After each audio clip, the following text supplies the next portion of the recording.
le financement n'a pas de genre, ça n'a pas de couleur. La place des femmes dans l'industrie du cinéma s'invite dans les débats du FIF.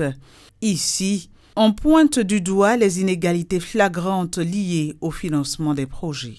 Il y a malheureusement énormément de stéréotypes, de clichés, d'injonctions qui sont comme collés à notre genre. On a eu difficilement accès à des espaces où l'information est partagée. On a eu difficilement accès à énormément de choses. Donc l'argent encore plus, l'argent qui est un point extrêmement très très sensible, un point qui participe notamment à l'autonomisation d'un être humain, surtout quand on est une femme, est encore plus compliqué à obtenir. Le problème du financement des femmes, c'est déjà des problèmes de stéréotypes, c'est déjà des problèmes liés à la culture et c'est aussi les problèmes de confiance de la femme.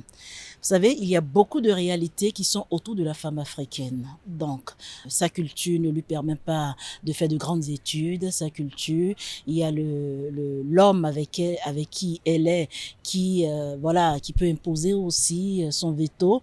Et il y a aussi son environnement qui n'est pas toujours à son avantage. Pour ces acteurs, réalisateurs et cinéphiles, il est urgent de trouver des solutions pour faciliter l'accès des femmes au financement dans le monde cinématographique.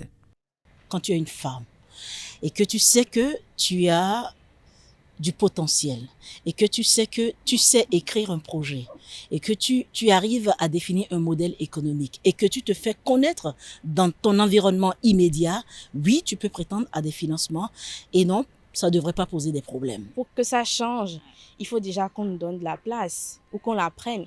Vous savez, je suis un peu contre ce discours-là qui nous oblige malheureusement à pousser, à défoncer des portes parce que c'est fatigant.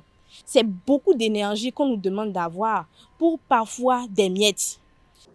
Un meilleur accès des femmes au financement dans le cinéma contribuerait à améliorer la performance économique de l'industrie, encourager la parité et surtout stimuler l'innovation dans la production.